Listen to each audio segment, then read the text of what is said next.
eenyu dhiifta kamisee moo sanbatee garaa muratta biyyoo fi garaa haadhatii moo haadharraachi furatta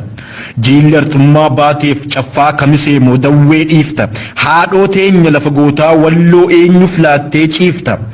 wareegama kaffalanii aarsaa barbaachisu guutuu goonni mataan du'a malee seenan isaa takkan duutu lubbuu meeqaatama dhabne akkuma oromoo guututtuu bilisummaan hin dhalattu hanga cunqursaan duututtu gootolii lafa warqituu ilmaan walloo gaafannuuree lafee isaaniif lafeen cabde gumaa isaanii baafannuuree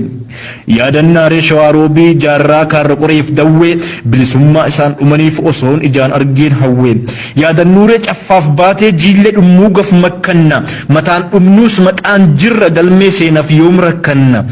lafa ittiin dhumiin qabnaaree mo'annuus baay'ina caallee nan kakadha walloon goota gootummaa dhalootan dhaallee gootummaa dhalootan dhaalle walloof jecha waliin duulle kanaaf irratti gubanna kanaaf seenaa lafa tuulle malan beekneen fala jetti malan beektuuf nu gaafatti mala beekan wallo jira guyyatti gumaa baafatti mala beekan wallo jira qeerroo walloo abbaa malaa diinaaf mana qarbii jaaree darbii diinaa gubbaa galaa mala beekan wallo jira kan ofiin hidhatee lolu kan tooftaa lolaatiin goobe korma lafa isaatiif tolu kan gootummaan ijaaramte kan takkaa hin qabne mudaa dhiira walloo irsa diinaa walloo koo qoricha budaa sihiifan hin jirree ta'e jiraadheef siin nawaamanii